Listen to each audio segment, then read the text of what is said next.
ప్రస్తుతం మనం చూస్తున్నది పాకిస్తాన్ దేశంలోని బలూచిస్తాన్ ప్రాంతంలో ఉన్న పుణ్యక్షేత్రం.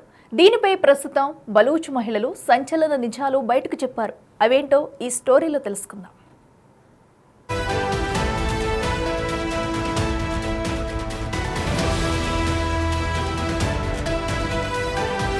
బలూచిస్తాన్ పాకిస్తాన్లో ఒక భాగం అయినప్పటికీ స్వాతంత్ర్యం కోసం అనేక పోరాటాలు చేస్తున్నారు అక్కడి ప్రజలు.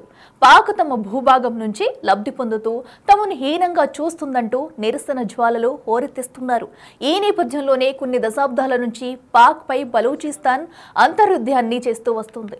తాజాగా బలూచ్ మహిళ తన పోరాటాన్ని ఉధృతం చేసిన క్రమంలో అనేక వాస్తవాలు వెలుగులోకి వచ్చాయి.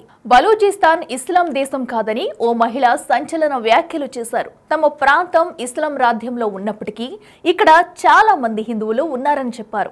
తమకు ఇస్లాంతో ఎలాంటి సంబంధం లేదని వ్యాఖ్యానించారు. బలూచ్లో అనేక భిన్న మతాలు, సంప్రదాయాలు ఉన్నాయని వెల్లడించారు. 2013 లెక్కల ప్రకారం 1.5 కోటి జనాభా ఉన్న బలూచిస్తాన్ భిన్నత్వంలో ఏకత్వం కలిగిన ప్రాంతంగా ఉందని చెప్పవచ్చు.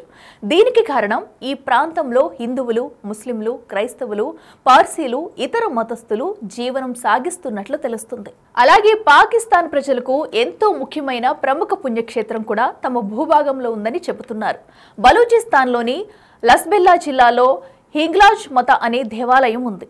ఇక్కడికి పాకిస్తాన్ నుంచి కూడా చాలా మంది భక్తులు వచ్చి వెళ్తూ ఉంటారు. హింగ్లాజ్ మతాను బలూచిస్తాన్ ప్రజలు ఎంతో విశ్వాసంగా పూజిస్తారు. దీనిని నాని మందిర్ అని పిలుస్తారు. హింగ్లాజ్ మత ఆలయం ఒక శక్తిపీఠంగా చెబుతున్నారు ఇక్కడి స్థానికులు. ఈ ఆలయానికి వేల సంఖ్యలో ప్రజలు సందర్శిస్తారు. చైత్ర, వైశాఖ మాసాల్లో పాక్, బలూచిస్తాన్ నుంచి దాదాపు 2.5 లక్షలకు పైగా భక్తులు ఈ అమ్మవారిని దర్శిస్తారు.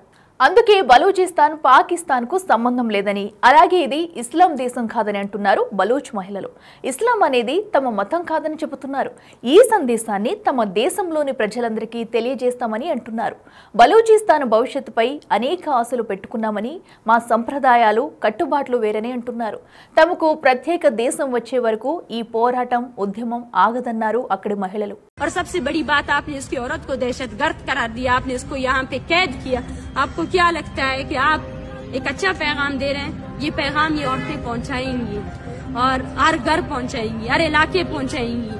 और हमारे यहाँ एक खूबसूरत हमारी तारीख का एक हिस्सा ये भी है कि हम यादाश्तों में और लोरियों में अपनी तारीख बताते हैं।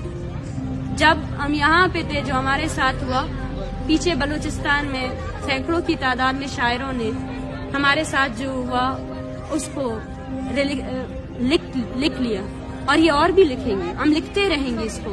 ये हमारी यादाश्तों का हिस्सा रहेगा, ये हमारी तारीख का हिस्सा रहेगा। इसको हम अपने लिटरेचर का हिस्सा बनाएंगे कि जो हमारे साथ 60 दिनों में हुआ, जो इन औरतों के साथ हुआ, वो हमारी आने वाली नस्लें भी नहीं भूलेंगी।